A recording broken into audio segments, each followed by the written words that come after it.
आज हम English jurisprudence पढ़ेंगे। लॉ गेट की तैयारी के लिए आज का सब्जेक्ट क्या है? English jurisprudence. ठीक है, आज हम इसके एमसीक्यूज देखेंगे। सबसे पहले क्या है? Jurisprudence according to the Salmond is the science of civil law. ठीक हो गया। हमें जो इसमें जिसकी किताब पढ़नी है वो हमें साल्वेंट की किताब से एमसीक्यूज आएंगे। तो साइंस ऑफ सिविल लॉ हमारे पास है। ये क्या है? Jurisprudence is according to the Salmond. According to the Salmond jurisprudence क्या है? साइंस ऑफ सिविल लॉ है। ठीक हो गया। पहली बात हमने यहाँ से ये सीख ली। इसके बाद हम क्या देख रहे हैं? इसके बाद हम देख रहे हैं what is not a purpose of law as per Salmond. ठीक हो गया। सैलमन के मुताबिक क्या है जो कि एज पर लॉ नहीं है? पर्पज़ कौन सा पर्पज़ है जो कि एज पर लॉ नहीं है? वो पर्पज़ है मेंटेनेंस ऑफ ऑर्डर। उसके बाद अगली बात क्या है? अगली बात है कि जॉन ऑस्टिन। ठीक है ना, नाम देख लें। क्या है? John Austin was Salmond influenced by in his understanding of jurisprudence. ठीक हो गया। जॉन ऑस्टिन है वॉज सैलमन इन्फ्लुएंस्ड था किससे? By in his understanding of jurisprudence. अगली बात हम क्या पढ़ेंगे यहाँ पे पढ़ेंगे how do Salmond classify the law. Salmond ने क्लासीफाई लॉ को कैसे किया था? देख लें कैसे किया था। Written and unwritten, natural and national and international, substantive and procedural law, इन सब तरीकों से किया था। तो हमारे पास चौथा ऑप्शन है ऑल ऑफ द अबव। इसके बाद क्या बात है? इसके बाद है विच theory of the law focuses on the command of sovereign.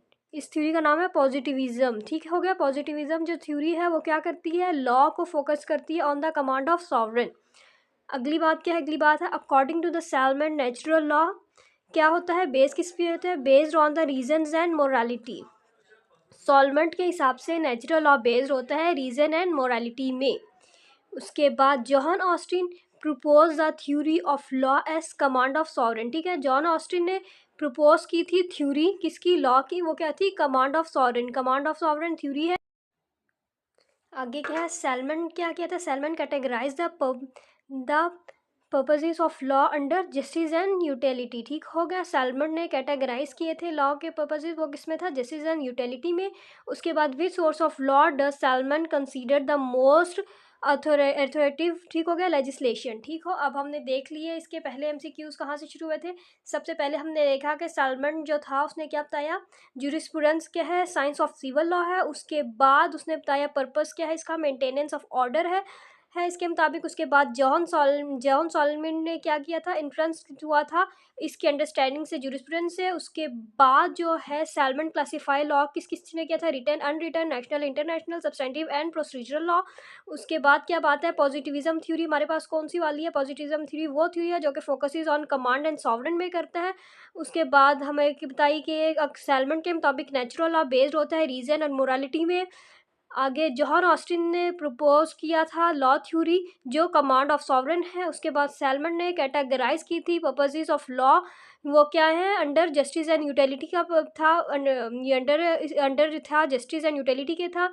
इसके बाद जो हमने इसमें पढ़ा कौन सी सोर्स लॉ है जो कि सैलमन ने कंसीडर की थी मोस्ट ऑथेंटिक ही, वो थी लेजिस्लेशन। ओके, अब हम आगे देखते हैं। ये क्या है? ये है which source of the law does salmon consider the most authoritative. ठीक है, मोस्ट अथॉरिटेटिव स्टेट कौन सी थी? ही वो हमारे पास सोर्स कौन सी थी? वो हमारे पास थी लेजिस्लेशन। आगे हम देख रहे हैं how does the Salmond define the precedent. Salmond ने प्रेसिडेंट को कैसे डिफाइन किया था? Judicial decision used as a rule in further cases. ठीक हो गया। फ्यूचर केसेस जो क्या जुडिशियल डिसीजन है जो कि यूज होंगे फ्यूचर केसेस में, वो क्या है? प्रेसिडेंट है। ये हमें किसने बताया? सैलमन ने बताया। अगली बात है which of the following is not consider as a source of law by Salmond. Salmond के मुताबिक कौन सी चीज़ है जो सोर्स ऑफ लॉ नहीं है? वो है रिलीजियस स्क्रिप्चर्स। ठीक हो गया। उसके बाद हम क्या देख रहे हैं? अब हम आगे देखते हैं कि the most significant type of president in salmon theory is binding president. ठीक हो गया। मोस्ट सिग्निफिकेंट जो है सैलमन के नज़दीक थ्योरी वो कौन सी है? Binding precedents. अगली बात क्या है? What is the correlative of a legal right? वो है अ ड्यूटी।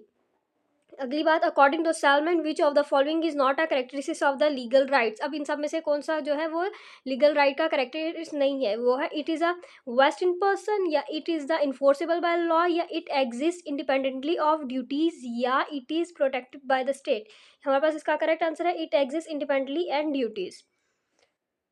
अगली बात क्या है? A perfect right is one that is fully enforceable by law. ठीक हो गया। परफेक्ट राइट कौन सा जो कि फुली इन्फोर्सेबल बाय लॉ है? सैलमन ने डिस्टिंग्विश किया था किस चीज़ के दरमियान में, लीगल और इक्विटेबल राइट्स के दरमियान में, natural and artificial rights, private and public rights, ठीक है, इन सब के दरमियान में डिस्टिंग्विश किया था सैलमन ने। ओके, अब क्या है, अब ये बात है कि अकॉर्डिंग टू सैलमन, सैलमन के मुताबिक क्या है जस्टिस क्या है, जस्टिस क्या एंड ऑफ लॉ, सैलमन के मुताबिक जस्टिस है एंड ऑफ लॉ है। आगे Salmond distinguish between two kinds of justice, ठीक हो गया, वो क्या है, they are distributive and corrective. Salmond ने दो तरीके के जस्टिस में डिफरेंस किया था, वो डिस्ट्रीब्यूटिव और करेक्टिव है। करेक्टिव जस्टिस फोकसिस ऑन, ठीक हो गया, करेक्टिव जस्टिस फोकस किस पे करता है, फेयरनेस एंड ट्रांजेक्शन्स पे। आगे primary aim of distributive justice वो क्या है, equal allocation of benefits and burdens, ठीक हो गया। डिस्ट्रीब्यूशन एंड करेक्टिव हो गया, डिस्ट्रीब्यूशन भी हमने पढ़ लिया और हमने करेक्टिव भी दोनों पढ़ लिया। इसके बाद प्राइमरी फोकस ऑफ ज्यूरिस्प्रूडेंस क्या है, साइंस ऑफ लॉ। बेंथम है, बेंथम क्या है, Bentham is regarded as the father of English jurisprudence, English jurisprudence के फादर का को रिगार्ड कौन है, बेंथम है, Bentham is regarded as the father of English jurisprudence. आगे है according to the Salmond, law is defined as, law कैसे define किया है सैलमन ने, the body of principles recognize and applies by the states. आगे what is difference between public and private law according to the Salmond, Salmond के नज़दीक public और private law में difference क्या है।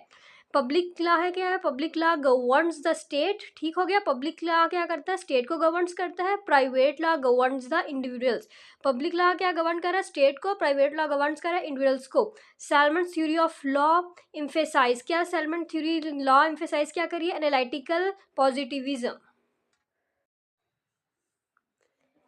अब हम देख रहे हैं what is the legal right according to the Salmond, Salmond के मुताबिक लीगल राइट क्या है, an interest protected by the law, ठीक हो गया, an interest protected by law क्या है, लीगल राइट है, किसके मुताबिक, सैलमन के मुताबिक। आगे हम देख रहे हैं what are the main sources of the law identified by the Salmond, Salmond ने कौन सी सोर्सेज थी जो मेन थी उसने आइडेंटिफाई की थी, उसने लेजिस्लेशन, प्रेसिडेंट और कस्टम जो है मेन सोर्सेज जो उसने आइडेंटिफाइड की थी। विच of the following is not a type of jurisprudence discussed bye the salmon, ठीक हो गया, वो कौन सी वाली है जो कि डिस्कस नहीं की कि सैलमन ने। हाँ, सैलमन ने एनालिटिकल ज्यूरिस्प्रूडेंस डिस्कस की, हिस्टोरिकल भी डिस्कस की, सोशल भी की, बस पॉलिटिकल ज्यूरिस्प्रूडेंस नहीं की।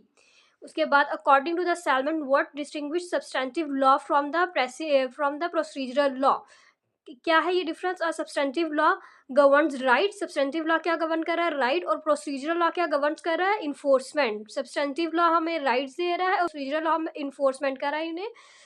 उसके बाद what does the Salmond say about the legal duties, Salmond ने लीगल ड्यूटीज के बारे में क्या कहा, they are correlative to the legal rights. ये हमारे पास इंग्लिश ज्यूरिस्प्रूडेंस के एमसीक्यूज थे जो कि हमने लॉ गेट के लिए तैयार करने हैं।